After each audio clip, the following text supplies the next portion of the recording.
Napakarami ng testigo, yung iba hindi na natin pinasalita, pero kahapon at yung day before that, talaga nangongolekta na tayo ng affidavit, ng mga coupon, ng iba't ibang forms na pinapakita nila bilang ebidensya ng mga pangyayari.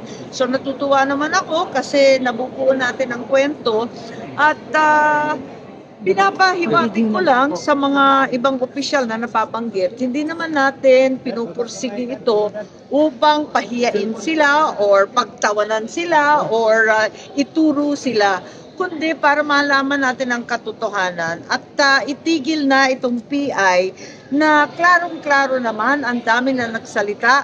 Yung mismong author ng Santiago ruling, si Chief Justice Davide, ang mismong author ng rulings na sumunod ni Raul Lambino, nagsalita na si Justice Carpio, nagsalita na rin si Justice Ascuna. Ang dami-dami na pong nagsalita ang ating Commissioner ng Konstitusyon, Rene Sarmiento, pagkarami-rami ng legal luminaries na nagsasaad hindi pwede magkaroon ng PI pagkat hanggang ngayon wala tayong batas na nagtatakda ng maayos na proseso para ito. Kaya hindi naman kami tutol sa tsa-tsa tulad ng sinasabi ng iba, tutol sa pagbabago ng economic provisions, tutol sa PI. Pero gawin natin sa maayos na pamamaraan. Huwag natin insultuhin ang mamayang Pilipino na pinapapirma sa kanila o hindi man lang nila alam, tinatakpan pa, kinukubli pa, talagang linilin lang na survey lang daw. Tapos, maliban dyan, sinasamantala pa ang kahirapan ng buhay at kamangmangan nating lahat. At sinasabi na bibigyan ng pera, masasama sa iba't ibang proyekto ng AIX, ng TUPAD, ng DOLE. Ano ba naman yan? Talagang nakaka-insulto na ang ginagawa nila. Huwag namang ganito. Gawin natin sa tamang pamamaraan, sa pagkukonsulta, higit sa lahat sa pagsasaayos ng bagong batas na maliwanag yung PI na yan. Pagkatapos alamin natin kung ano ba ibig sabihin ng People's Initiative. Hindi katulad nitong narinig natin na pinilit-pilit lang sila.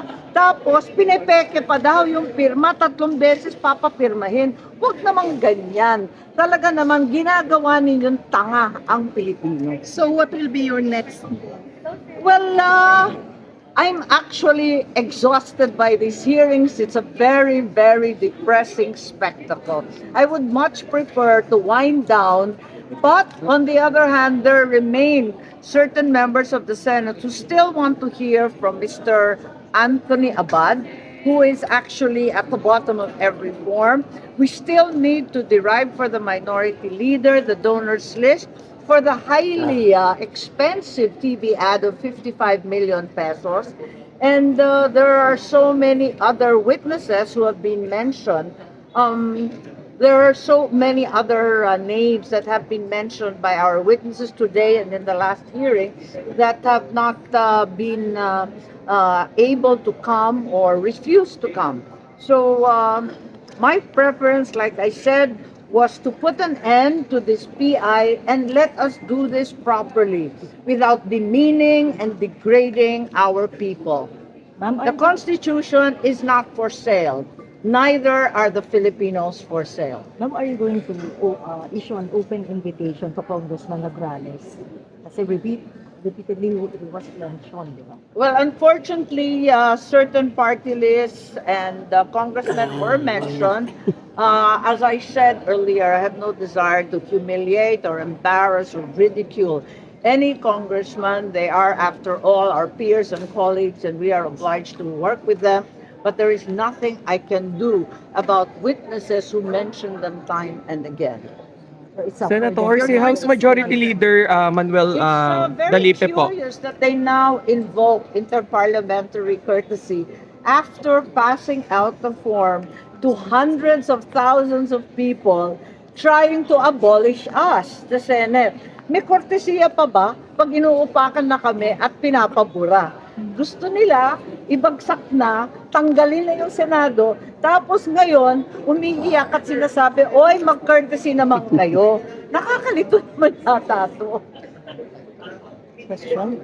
Yeah, Senator, yung kay ano po, House Majority Leader Dalipe, in-urge niya yung Senate na i-ano na po, terminate na yung PI inquiry at ipasa na lang yung RBH 6. Nakakatuwa nga sila humingi sila ng ceasefire. Ang akin naman, nag-umpisa ito sa inyo. Ibasura na po ninyo yung PI na yan. Talagang ibasura na ng todo-todo, hindi lang isuspinde yung pagtatanggap ng COMELEC, kundi ibasura. Kasi alam naman natin, tuloy-tuloy pa rin daw yung ibang signature. At yung COMELEC, huminto nga. Pero nung tinanong yung COMELEC, pwede pa rin daw gamitin. Buhay pa yung mga pirma na naipon sa pamamagitan ng pagsusuhol.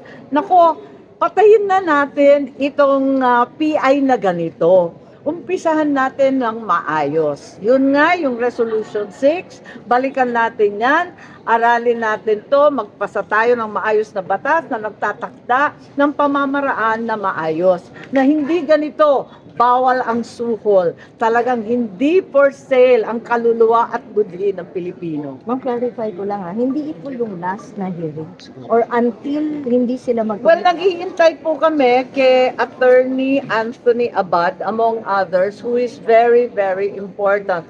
He seems to be pivotal in this effort. Kasi nga yung pangalan niya nasa bawat form Kaya pinipilit natin na sana makausap natin. Nag-email naman siya na ang sagot ay nasa abroad.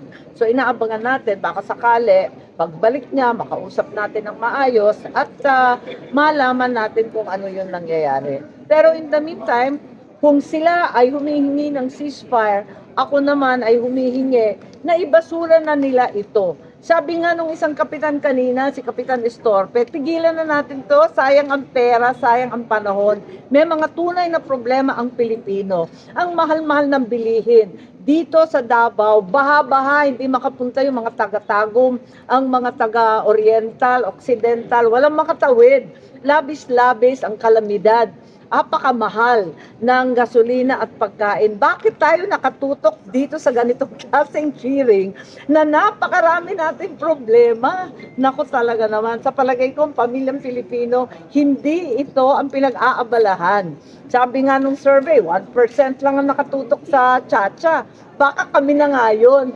Ayoko maobliga dito sa ganitong klaseng problema na hindi naman pinapansin o pinoproblema ng pangkaraniwang Pilipino. Tulungan na lang natin ang tauhan natin, ang taong bayan na umiiyak sa hirap ng buhay, sa napakamahal na bilihin. So pag nag-commit sila na stop na talaga yung PI doon, mag-stop na rin. Yeah, sana magkasundo na itatapon na, basura na yung mga signature. Alam naman natin, nakamangmanga ng nagamit, suhulan ang pinatakbo. Abay, itapon na natin for all time, Hindi yung itambay muna tapos i-recycle. Sabi ng COMELEC, baka magamit pa yan sa susunod na plebiscito. Walang ganyanan. Ibasura na ninyo ng todo, umpisahan na natin ng maayos. Thank you, Sen. Thank you, sir.